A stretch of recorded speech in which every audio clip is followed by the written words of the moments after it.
마지막 한 랭킹, 누군가 우리 집을 엿보고 있다.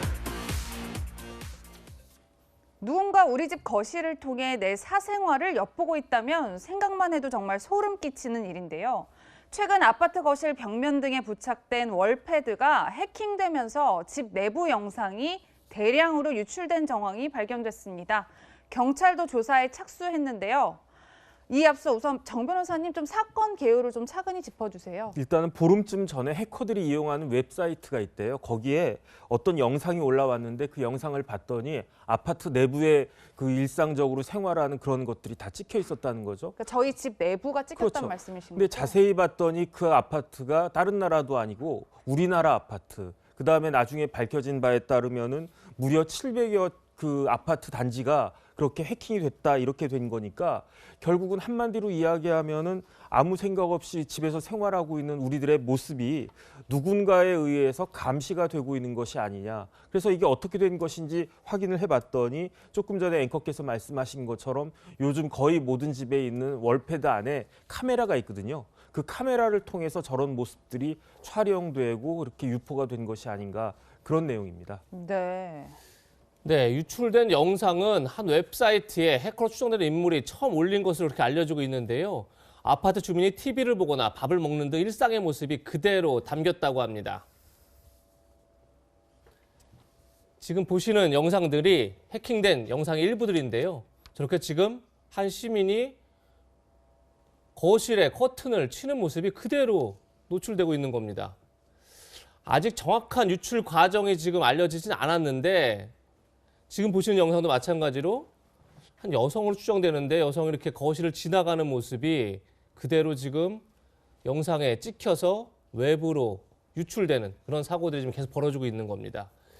이 정확한 유출 과정 지금 알려지진 않았는데 변호사님, 네네. 지금 해커들에 의해서 월패드 카메라가 해킹됐다. 이 부분은 지금 확인된 것 같은데 도대체 어떻게 촬영돼서 어떻게 외부로 유출된 거죠? 그러니까 월패드 안에 이제 옛날에는 뭐가 있었냐면은 그 비디오폰 같은 게 있었어요. 그것들이 이제 발전을 하면서 자체 카메라에 의해 가지고 저런 식으로 촬영이 된다라고 하는 것인데 그 촬영됐다라고 하더라도 이게 저장되는 기능은 없다고 하거든요. 월패드는 저장이 안 되나요? 예, 저장은 안 되는데 예. 이거를 이제 해커들이 조종을 해가지고 실시간 그 촬영 영상을 외부에 전송하고 전송된 것들을 저장을 해서 저런 식으로 그다음에 심지어 이것들을 그 하루에 0.1 비트코인 요즘 시세로 하면 700에서 한 800만 원 정도 되는데 예. 이렇게 거래 유통되고 있다라는 이야기까지 지금 들려오고 있습니다. 변호사님, 이거 말씀하셨으니까 네. 지금 하루치 영상을 0.1 비트코인, 한 약 800만 원 정도 요구하고 있는데 네.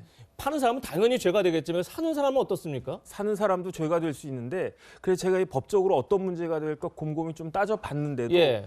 이런 형식의 범죄가 아직까지는 그렇게 흔한 것이 아니었기 때문에 개인정보보호법 위반 정도밖에는 지금 특별하게 그 문제가 되지는 않을 것 같다는 생각이 드는데 더 중요한 건 뭐냐면요. 이 홈 오토메이션이 있기 때문에 이 월패드 자체로 할 수 있는 일들이 굉장히 많습니다. 단적으로 해킹이 이런 식으로 해킹이 된다라고 하면은 누군가가 집 문을 열 수 있다는 거거든요. 예. 이걸 단순히 이거 촬영하고 뭐 유포하는 걸 떠나가지고 더 심각한 범죄로까지 발전될 수 있는 가능성이 있지 않나 우려가 됩니다. 네, 최 교수님 실제로 지금 인터넷 커뮤니티에는 이 월패드가 해킹된 아파트 명단들이 확산이 되고 있고요. 또 시민들이 불안하다 보니까 이 월패드 카메라 렌즈를 스티커로 가린 인증샷들도 올라오고 있다고 하더라고요. 그렇죠. 지금 말씀하신 그 명단이 700개 정도 돼요. 700개 예. 아파트 단지가 되는데 물론 경찰이 조사를 해보니까 700개 모든 아파트 단지 월패드가 장착된 건 아니라고 해요. 그러니까 약간의 차이가 있긴 한데 그럼에도 불구하고 저렇게 많은 아파트들이 만약에 월패드가 해킹이 됐다? 네. 그건 정말 황당하고 무섭고 누군가가 내 사생활을 전부 다 보고 있는 거잖아요.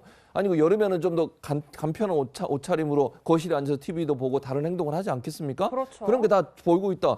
얼마나 불안해요. 그러니까 결국 이제 지금 당장 할 수 있는 일은 물론 보안 프로그램 깔아가지고 아파트 단지들이 다 이걸 자체적으로 보안을 강화해야 되지만 당장 할 수 있는 일은 뭐냐면 카메라 자체를 붙이는 거예요.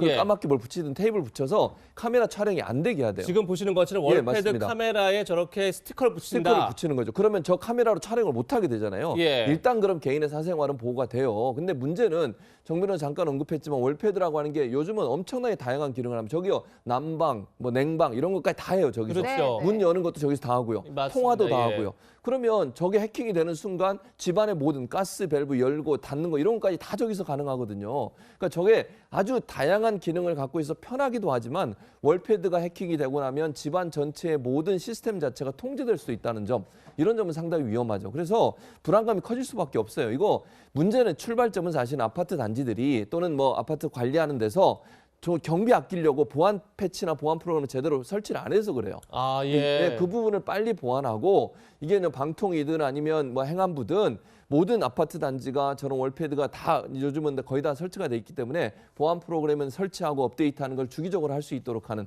해킹을 막을 수 있는 방안들을 빨리 만들어야 된다고 생각을 합니다. 네, 네. 방금 들으신 것처럼 월패드 해킹이 단순히 사생활 노출이 아니라 강력 범죄나 큰 사고로 이어질 수 있다. 이런 지적들을 좀 해주셨는데 네.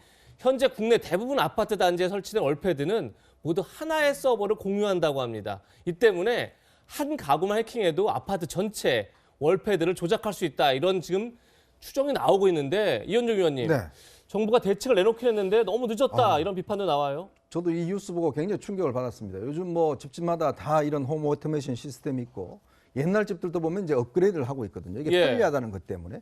근데 지금 보니까 이게 결국은 이런 데 지금 이용할 수가, 이게 왜냐하면 아까 이야기했지만 한 서버를 이용하기 때문에 그것만 해킹해버리면 다 들어갈 수가 있는 거예요. 그러다 보니까 이제 가구별로 분리해서 이제 망을 설치하는 문제라든지 뭐 보안 프로그램 추가 설치한다고 하는데, 문제는 요즘 해커들은요, 이 웬만한 보안 프로그램 다 뚫어버립니다.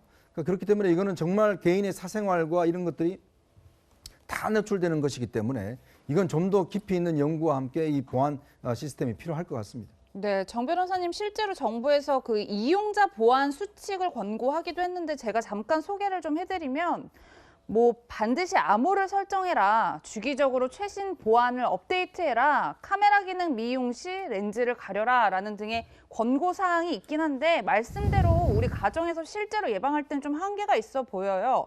뭐 다른 대책은 없을까요? 제가 봤을 때 저 보안 수칙 아무런 쓸모가 없어요. 왜냐하면 조금 전에 이현정 의원님께서 말씀하셨지만은 이게 망이 하나거든요. 예. 제가 아무리 복잡한 암호를 설정을 해도 옆집에서 암호를 설정하지 않았거나 1, 2, 3, 4 이렇게 해버리면은 뚫고 들어와서 우리 집까지 피해를 갖다 보는 거거든요. 제가 아무리 업데이트를 주기적으로 잘 해도 옆집에서 업데이트 안 하고 아이 귀찮아 이렇게 해가지고 뚫고 들어오면은 우리 집도 마찬가지. 그럼 결국은 다른 걸 떠나가지고 이제 사생활 촬영되는 것만 막는 걸 하기 위해서라도 원시적으로 렌즈 가리는 것밖에는 방법이 없다. 그런데 지금도 계속 이야기했지만 촬영이 문제가 아니고 예. 아니, 제가 아무리 잘했다고 하더라도 해킹돼가지고 우리 집 문이 다 뚫리고 우리 집에 가스가 다 세게되고 이런 일들이 벌어질 수 있으니까 여기에 대해서는 사실 이런 일들로 돈을 버는 업체들 아니겠습니까? 가장 중요한 게 보안이라는 거 하는 것을 정확히 깨달아가지고 정부와 같이 근본적인 대책을 만들어주는 것이 필요하다 생각됩니다. 네. 최진문 교수님, 예. 아무리 들어도 저게 렌즈 가리는 것만으로는 안심이 안 될 것 같아요. 어떻게 좀 당연하죠. 더 안심이 안 돼요. 근본적 대책이 없나요 지금? 그러니까 대책 자체를 지금 어떻게 만들어야 되면 여러 가지가 나왔잖아요. 서버 한 곳에 모든 게 다 모이잖아요. 이거 분리시켜야 돼요. 그러니까 가구별로 서버에 다 모이게 하면 안 되는 거잖아요. 그렇게 되면 한 집에 해킹이 되면 다른 집에 정보까지 나갈 수 있기 때문에 이걸 분리시키는 거 반드시 해야 되고요.